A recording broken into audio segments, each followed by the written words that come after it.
smack from Quan Alexander.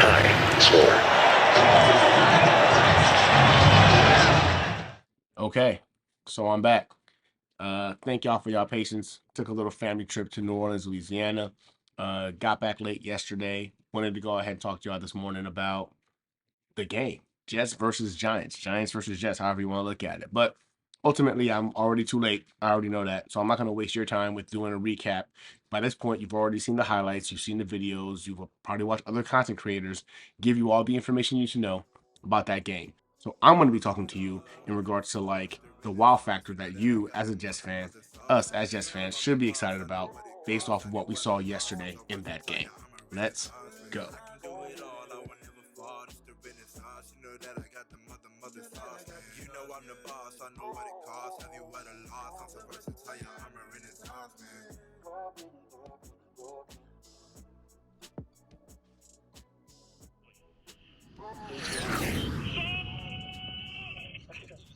Okay, so by now you saw the game.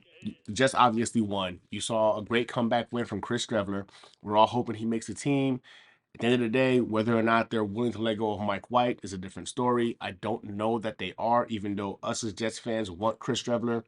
Mike White did kind of earn himself the opportunity to be the third string quarterback based off of last year's performance.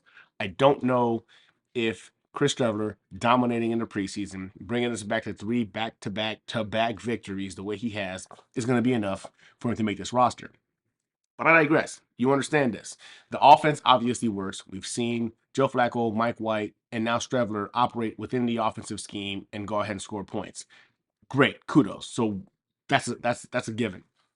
We've seen our defense, like yesterday specifically, see our defensive line get into the backfield consistently.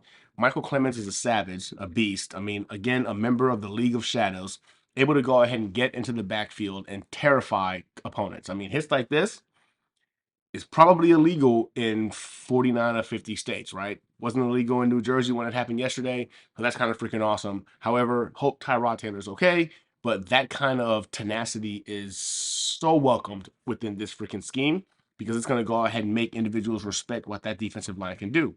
Our secondary obviously improves. You didn't see a single throw again go Sauce Gardner's way throughout the entire preseason. He probably has the highest a rating for an effective cornerback because people are too scared to throw to him, right? We saw an interception yesterday as well. We saw sacks, interceptions. We saw the offense, even with the interception thrown by Joe Flacco and the fumble by Mike Carter, still be effective. They were able to move the chains, move the ball down the field.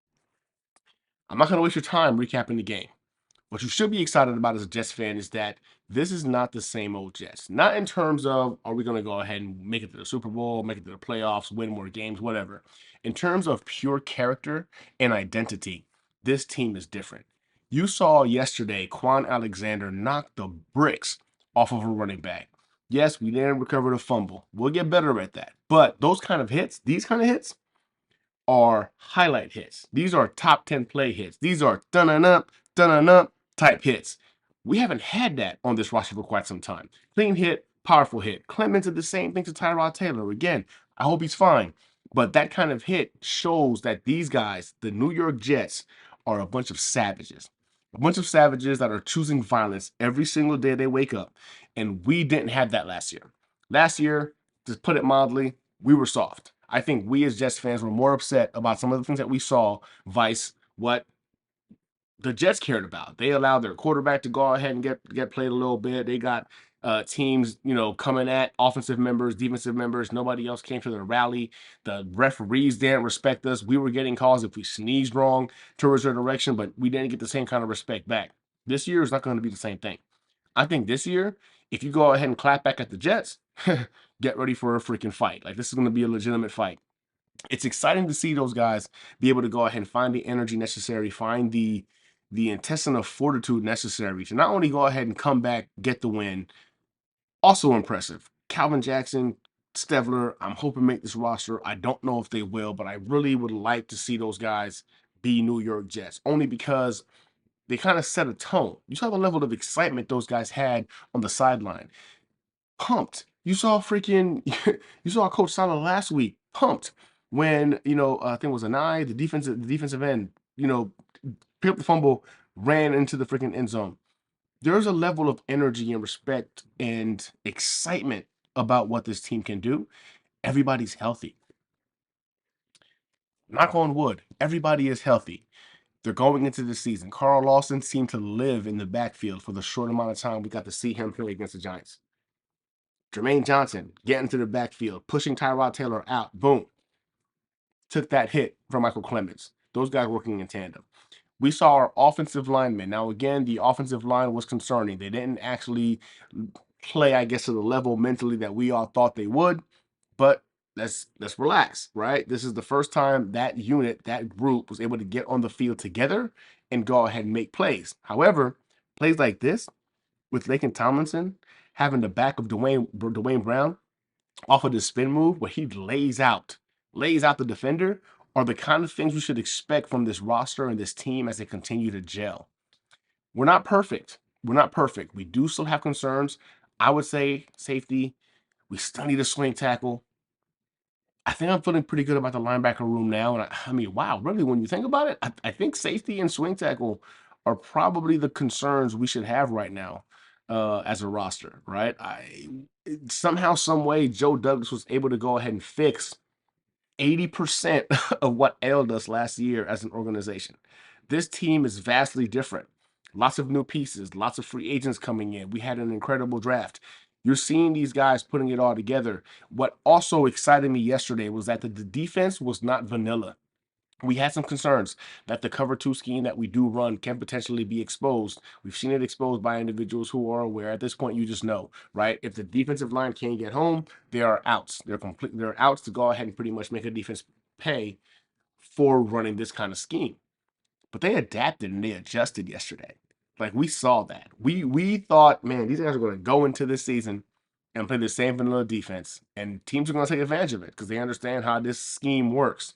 But you saw adjustments, and I think it helps that you have guys like freaking Sauce Gardner, Michael Carter II, who had an incredible interception. DJ Reed, although he was hurt, will be back. He's fine, right? It was just them being precautionary. DJ Reed may have been another valuable pick. I'm sorry, addition via free agency. We haven't even seen this defense operating at full capacity. Literally, we haven't. And you know these guys get more riled up, more pumped up as games go. I'm excited to see it all come to fruition. But what does it all mean? What should you as a Jets fan have seen yesterday and be excited about? All right. Well, let me tell you two things: ferocity and violence. These guys literally wake up and it seems like they decide to choose violence every single day.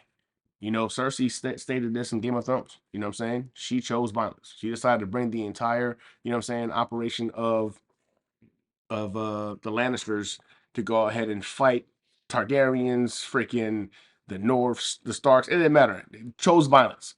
The Jets wake up and choose violence against any other team that is against them at any given Sunday or Monday or Thursday or whatever the case might be. And that's different. Last year, we couldn't say that. I don't think those guys wanted to go ahead and get freaking physical and ferocious on the field. This year, they're excited for the opportunity to hit people in the mouth. They're excited for it. They're pumped for it. That is what football is about. Hitting it. And the same way you've heard it, like if it moves, hit it. If it don't move, hit it. The Jets are all about hitting individuals where it hurts. Seeing freaking the hits from Quan and from Michael Clemens is just a taste of what this team is capable of doing. And I think we needed to take away from this entire game yesterday just how ferocious and violent this team can be. And if they're ferocious and they're violent, man, that means a lot of opportunities for the offense to get the ball back and get it together. We didn't see the offense, the first team offense, quite hit the par we're looking for them to hit. But that's fine. Our defense balled out. They were able to go ahead and keep the game close and gave the offense a chance. We still won that game. Imagine the defense doing that, the first string defense, of course, doing that throughout an entire season. And we got our guy, Zach Wilson, back in the fold, who we all know is an improviser. He can make plays. We don't even need Zach Wilson to be perfect. We don't even need Zach Wilson to hit the ceiling that he's capable of hitting as a quarterback on this roster. The team is so talented around him. All we need Zach Wilson to do is to be average. Be average. And this team can win games. Now, I'm not saying I want him to be average. I would hate that. I would like to see him hit the ceiling. I want us talking about Zach Wilson in the same breath of a Josh Allen, a Patrick Mahomes, a Justin Herbert, because he has that level of talent, arm talent. Whether or not he has a mentality to go ahead and achieve that, we're still trying to figure it out. But in terms of raw talent, Zach Wilson has that skill set of being in the conversation of those guys. But if he doesn't hit that this year and he gives us average quarterback play, we're talking about playoffs. We're talking about playoffs. It's very, very possible. Again, maybe I'm just excited. I'm pumped up. I watched this game on the way back from New Orleans yesterday. Maybe I'm just overly excited. I'm a Jets fan. I'm an optimist. It is who I am. But in terms of pure talent, this roster is in essence one of the most talented rosters in the NFL. It truly is. A lot of youth, a lot of inexperience. They got to prove it on the field. They got to put it all together. But in terms of pure talent, like there is no denying that the New York Jets have a top 5 to top 10 defensive line, a top 5 to top 10 defensive back room, a top 5 to top 10 running back room. Our wide receiver room, I think, is top 10. I'm not going to say top 5 just because that we don't have an identified superstar, even though we know that Elijah Moore could be that guy. And Garrett Wilson could be that guy. We don't know it yet. So I'm going to give him top 10, right? There are pieces, the defensive line, come on. I mean, there are pieces in those aspects, very important aspects, that are game-changing, game-wrecking type of talents. Ultimately, I didn't want to go ahead and go into a whole recap because y'all have already seen it. I'm pretty sure the majority of you have seen the game already, or you've watched it on NFL Network, ESPN, however you're watching games. I wanted to go ahead and make sure that what you saw yesterday, you aligned it with the New York Jets are not the same old Jets. We don't know yet if that's going to correlate to the wins and the losses. We will see. But in terms of ferocity and pure violence, two components in this game that matter, the New York Jets not only embrace it, but they showed it yesterday. And you and I should love it. Should love it. That's it. That's all I got for y'all. This has been your New York Jets situation report debrief. The next time we're talking about football games, it's real. It counts. It matters. And I'm excited. Can't wait to be there for the opening day. Looking forward to seeing Joe Flacco or Zach Wilson, whoever shows up. But I feel really good about that game. And you should too. You should too. All I got for you guys today. Don't forget to like and subscribe. Hey man, go Jets. Let's go. This is the change in narrative has to start here. It has to start here. Hopefully, over the next couple of days, while we get down to that 53-man roster, a couple of the fan favorites get to make this roster. I'm rooting for guys like, Chris Trevor specifically. I think Denzel Mims balled out too well. I don't think he's going anywhere. But I'd love to see Calvin Jackson potentially, bypass a Jeff Smith, and take that maybe a 6th position if that's potentially possible. But man, it's a good time to be a Jets fan. Hopefully, it translates onto the field and we see the production that this team is capable of achieving happen. Because if we see that, we're shutting up a lot of people. There are so many people that I know we, as content creators, Jets fans, want to shut up. This year it happens.